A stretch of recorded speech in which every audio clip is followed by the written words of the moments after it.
Joe sent it, remember? And as it is, sometimes it's good because last time when I was listening, I made a mistake. I got confused between Ashwatthama and Drishtadumya. Okay. Yeah, so I think you probably know the difference. Drishtadumya was Drupad's son. And Ashwatthama Dronacharya's son. And I kept calling, जहाँ मुझे दृष्टद्युम्न बोलना था ना वहाँ मैंने अश्वत्थामा बोल दिया. Since it's recorded, I don't want it to be wrong. But Drupad was fighting with on Arjun's side, and his son Drishtadumna was like a commander. Arjun ke niche वही था. He was like one of the main commanders, yeah. And Ashwatthama was on the bad side. Yeah. And he was, आप लोगों को पता होगा महाभारत की कहानी ना? तो he was more friend of Duryodhana. I didn't start. Go ahead and start it. Yeah, go ahead and start. Yeah. So he just, you know how in friendship you favor somebody whether they are right or wrong just because they are your friends. That was Ashwatthama's stand. Oh, Duryodhana is my friend, I'll do anything for him kind of thing. And then he would do such horrible things. Towards the end, he did a lot more horrible things, where he killed Draupadi's son while they were sleeping. Yeah. So just wanted to make that clear that I did make that mistake, so just correct that one. Okay, so we will go to Gita Dhyanam. And Gita Dhyanam, we were on verse 5, correct? Page 4. So this one, you don't have this, remember? Oh, she printed. Oh, very good, excellent. So Fifth one. Fifth one.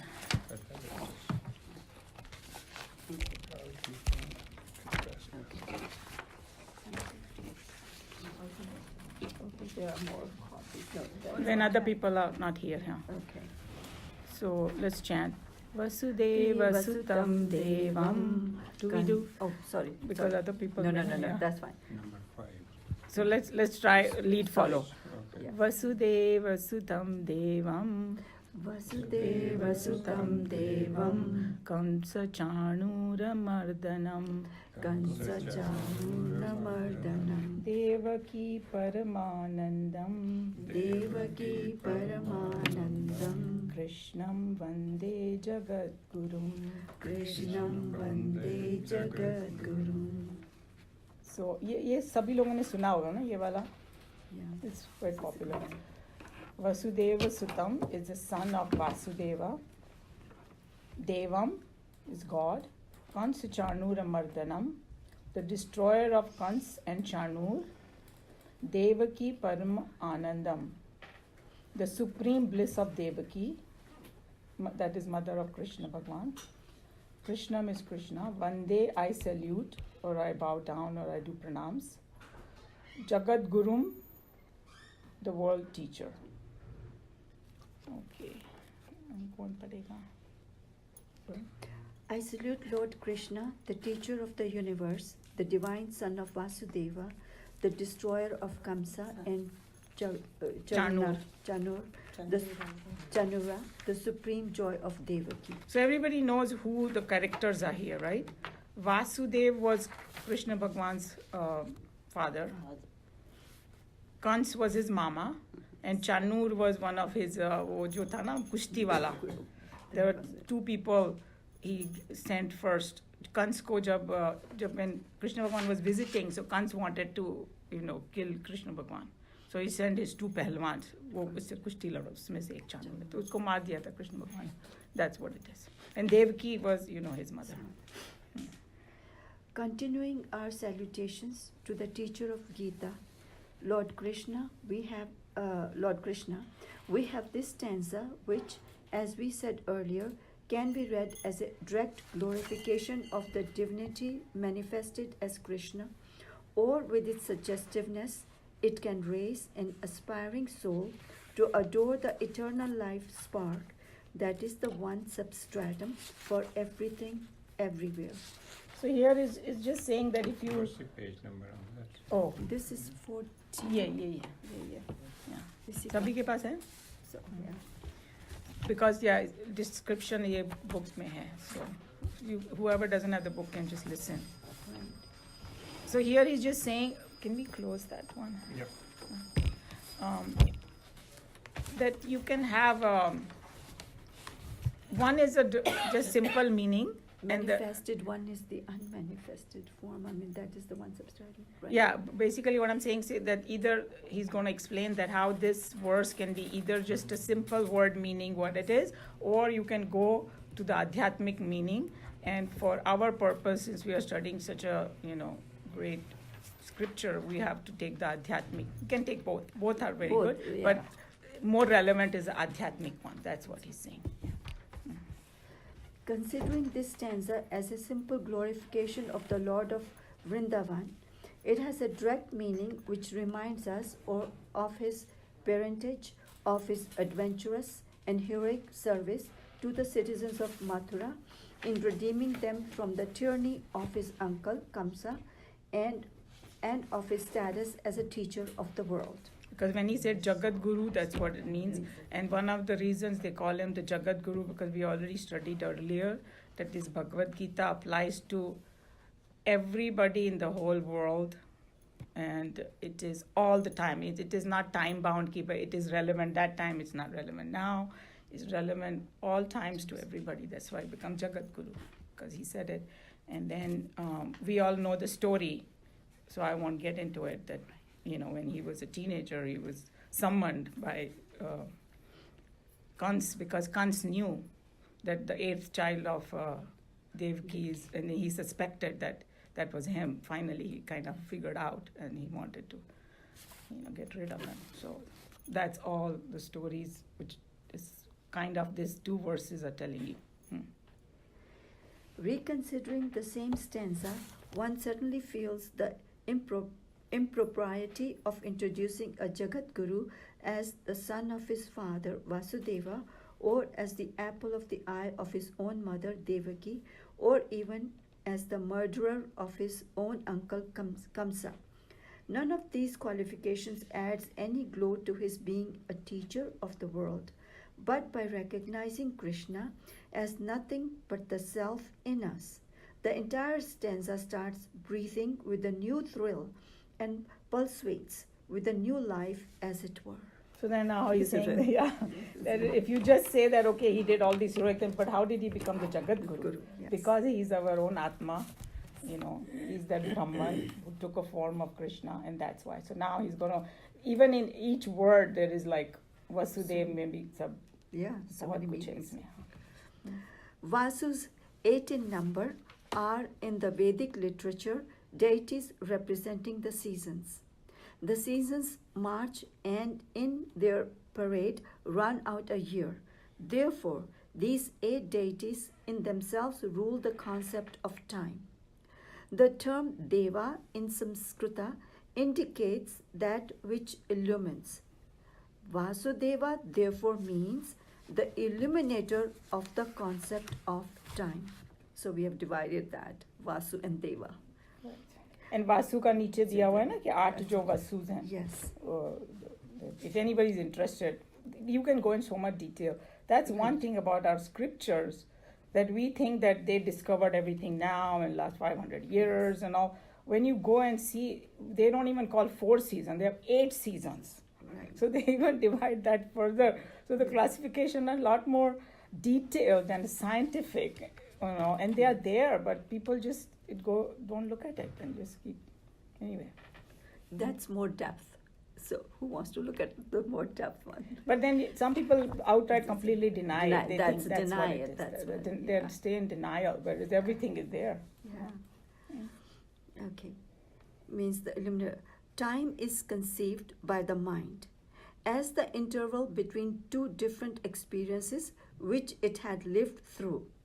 Each experience is a perceptible mental disturbance, manovritti, and the illuminator of these vrittis is the one that lights up the concept of time.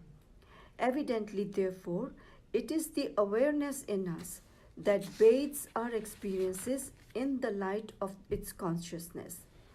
That is, the illuminating factor in our mental life, the self in us, the pure consciousness.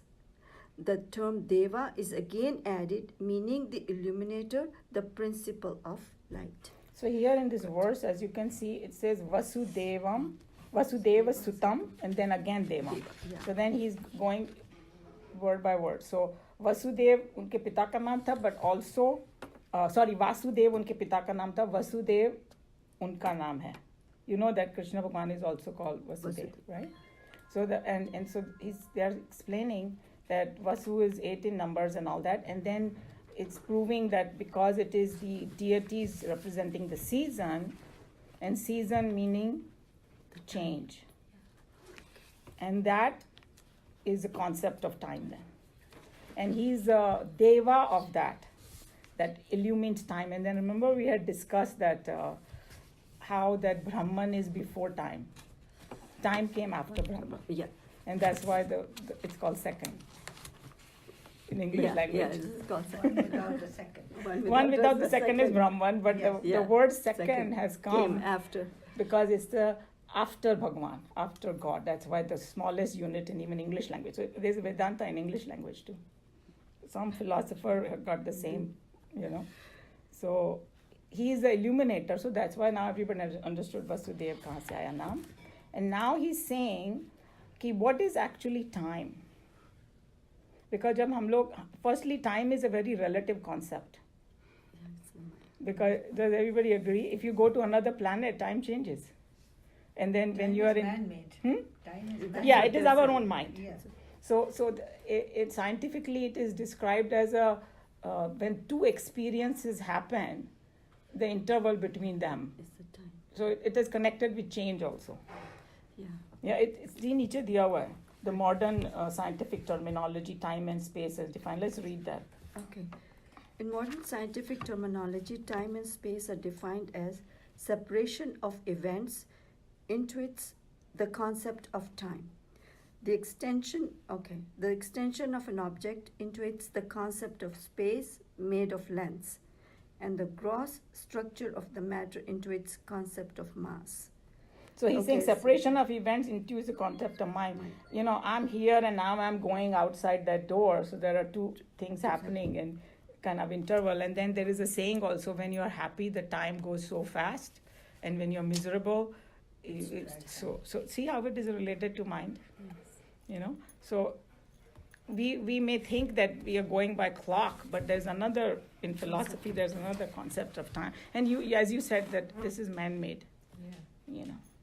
One rotation of the sun is 1 year, and one rotation of the earth. Yeah, we think of And that with we they have made just it divided, up. exactly. We divided Yeah, it. yeah. That's it. And then space and time is always connected. That's why Yes. they say time and space always. So to go, we don't want to go too much in detail, so everybody kind of got the idea. And then he's also saying the second time, the reason he used Devam, because in Vedant, all our Indriyas, the one that illumines the Indriya called Devas. So for example, the best example I can give is of seeing. Eyes, yeah. That we have all the equipment, we can see, but without light we cannot see. Does everybody agree? In a complete darkness way. So light becomes a deva for the eyes. So that's why light God bolo. Or we cannot taste without water. Scientifically, Saliva is there. yeah, you need the water. So water becomes a deva for that indriya, tasting. So like that. So without and then in chapter 15 it will come, or other chapters also in Bhagavad Gita, that how all these powers are coming from Brahman only. So ultimately it's traced back to Brahman. That's why it's called Deva. He's the illuminator of everything. Because हम लोग को लगता है ओ मेरा vision 2020 है, अंधेरे में 2020 भी कुछ काम नहीं आने वाला. We cannot hear without air. Exactly. We cannot touch without matter. Yeah, or So for all these 5 Elements. So when you go deep in Vedanta, they will tell you it's extremely scientific, everything. Yeah. Okay, so I think everybody understood that. So then, Okay. The self is the only power that can destroy the tyrant Kamsa and his henchmen like Chanur, who have spurred the kingdom of Mathura. sweetness, and imprisoned its real king, Ugrasen. Ugrasen. The names given to the personalities in the stanza, the names given to the personalities in the stanza, the very name of the kingdom. Mathura, apart from the story of the cruel Aspar and his tyranny, all remind us of the plight of man when the ego center aspires the inner kingdom of heaven. The self in us, identifying itself with the matter, envelopment creates the tyrant ego, and it, with its criminal host of deputies, such as desire, anger, greed, and passion, starts its ruthless persecution in our bosom.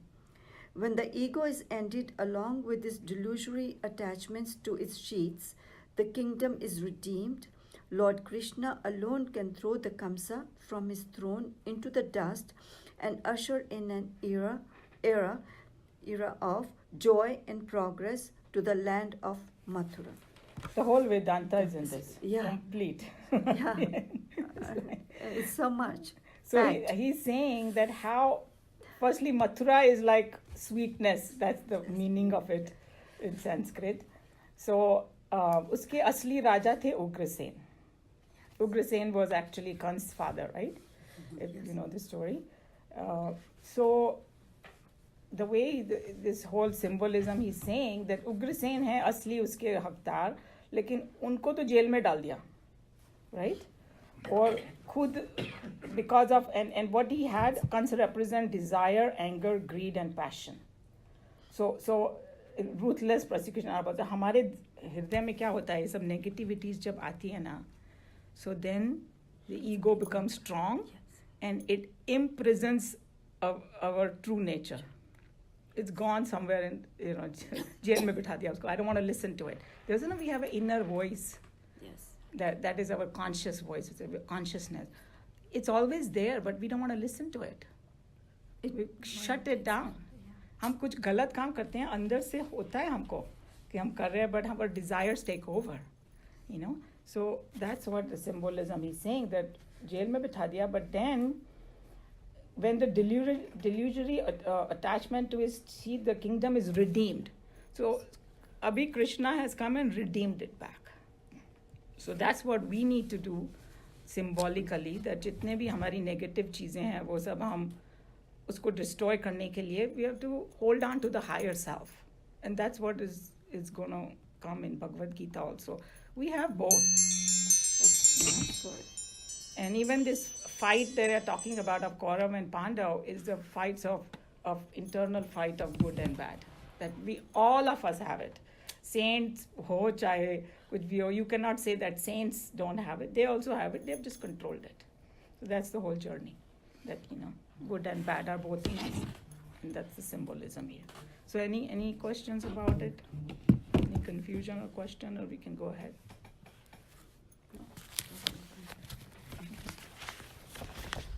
So, Okay, and there's still paragraphs. Go ahead, read it. oh, there is. Sorry. Yeah. Oh, yeah. How did I? Okay. In the Sankhya philosophy, the terms Prakriti and Purusha are used to indicate the world of matter and that of the spirit. Matter is inert and totally insentient. The layers of matter in us, the body, the mind, and intellect, have no life of their own in them to react with the world outside and to eke out their joy from the world. All the joy that we know of are gained from these layers, and we all know that we can do so only so as long as life, the consciousness, presides over them. Naturally, we physical men adore life more than anything else in the world, because without life we are not capable of having any experience of joy. So here is the other paragraph, other line, Devaki Paramanandam, he's explaining. So why don't we finish that second paragraph also, and then Devaki ka meaning usme hai. The world of matter, Prakriti, is represented here by the term Devaki, who was the womb that gave birth to the manifestation of the Lord as Krishna. If the infinite is not conditioned by matter, It will not be able to express its glory so vividly as we see it today in the pluralistic universe. A violinist cannot express the music in his bosom without a violin. A dynamo can reveal the energy that it contains only when harnessed. The flowing waters alone can manifest the electricity potential of the river. Indeed, Krishna the Self should be the source of all joys and fulfillment to Devaki, the mother, the world of matter, Prakriti. I'm going to do the last one. Yeah, last one. In short, Krishna is the vital life principle in contact with which the insentient mineral compounds, bearing the shape and name of the body, mind, intellect, gain for themselves the scintillating look of intelligence and sentience. Indeed, the self is the source of all the pleasures that matter seems to gather unto itself from its contact with the world.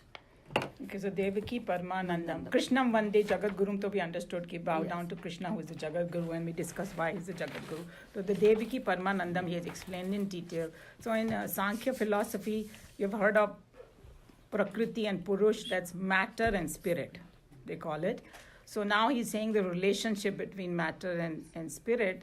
So spirit by itself cannot do anything. And the best example is electricity and its equipments. That equipments are nothing without it, and electricity by itself cannot express anything. So you need the combination. Then we get so much joy. Electricity से पता नहीं क्या क्या होता है आजकल तो computer and the only time we know the kind of value of electricity when it's not there. When the electricity went away, so I said, let me do this. I cannot turn my stove. I cannot do this. I cannot open the garage door. Oh my God, I was like slave to the electricity. So same is the relationship between them. So equipment अगर कितना भी powerful क्यों ना हो, अगर उसमें electricity नहीं है, वो कुछ नहीं कर सकता. So our body, mind and intellect without the Atma cannot do anything. So that's what it's saying. The Devaki Paraman, जब दोनों का मिलन होता है, and then you know that Shivratri का भी यही symbolism है. Marriage between Shiv and Parvati, Shivaratri. Do you know that? It's to remove the ignorance. That's a Huh? Shivaratri. No, I mean Shivaratri ka jo main. I know what you're saying. Ratri is night because midnight.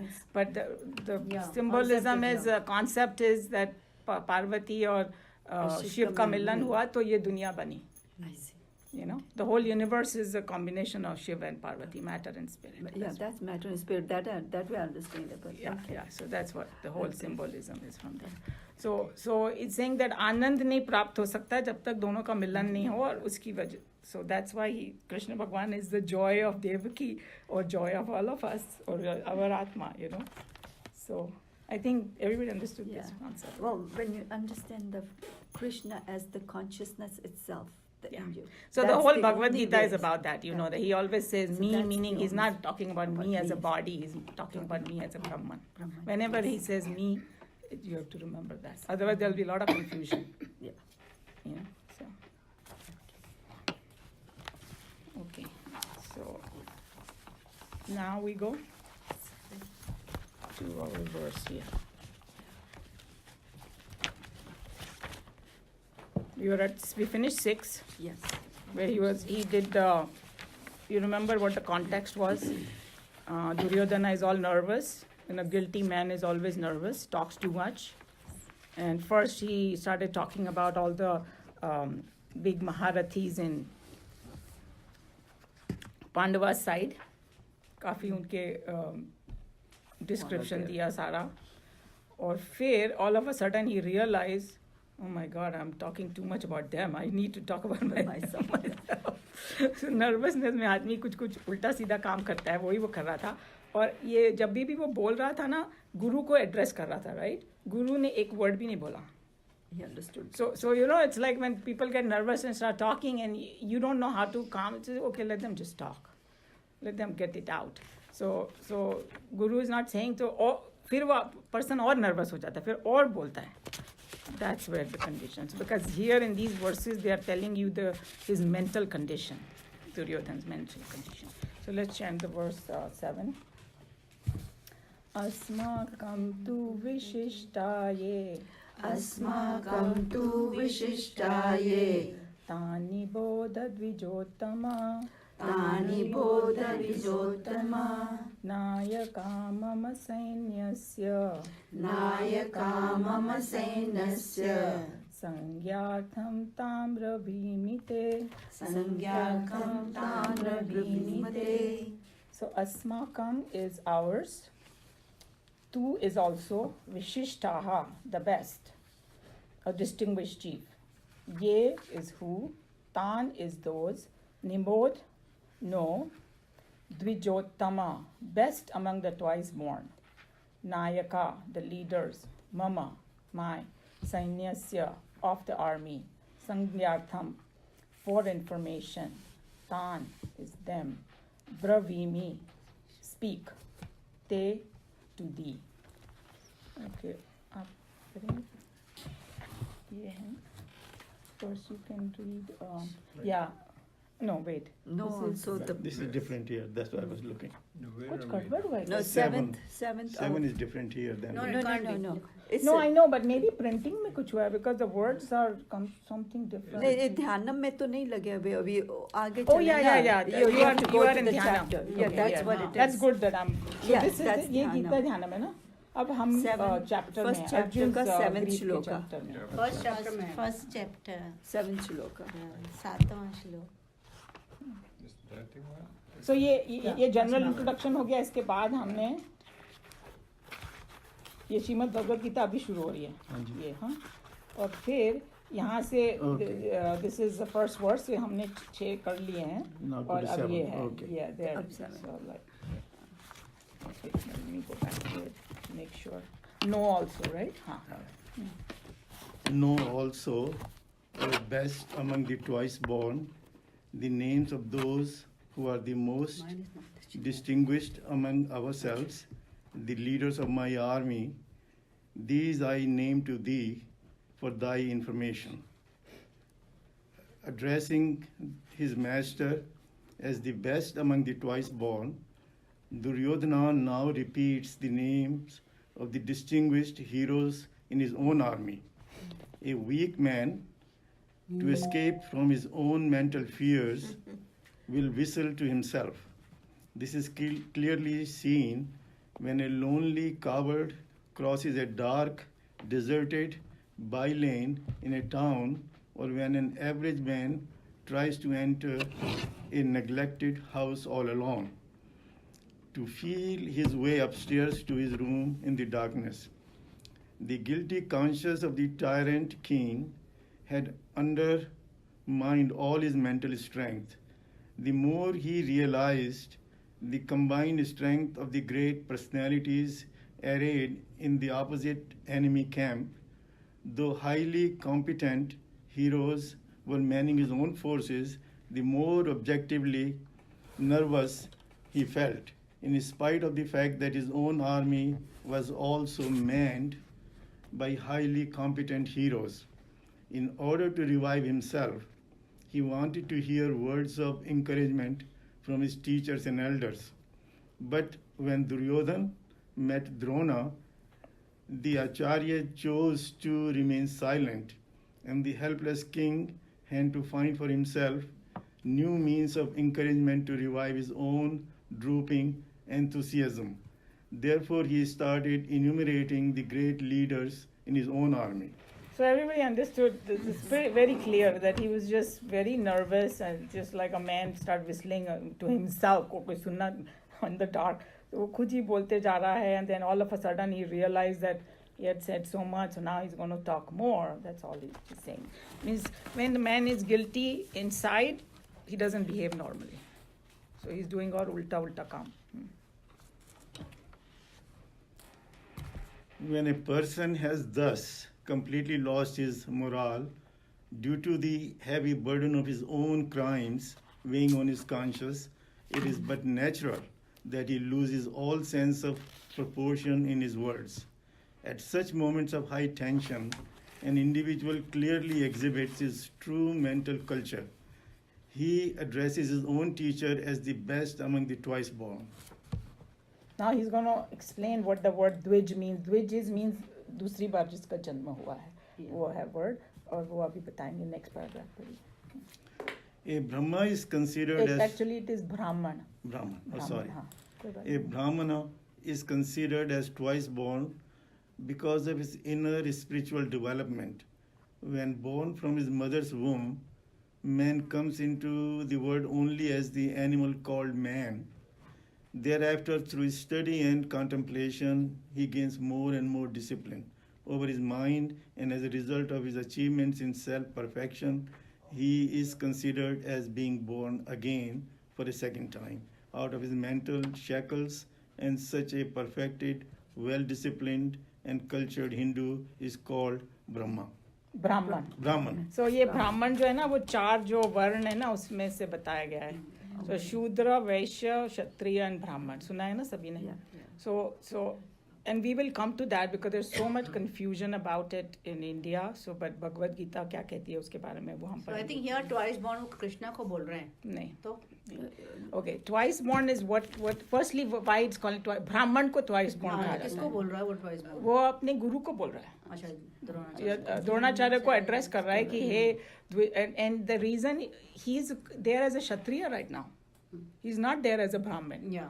and so वो भी उसने एक गलती की, and then he's going to tell us कि क्यों उन्होंने क्या. But I just wanted to bring up to कि there's one shloka in our scripture which says that everybody is born like a shudra only. Because पहली बात तो let's forget about what they say in India about the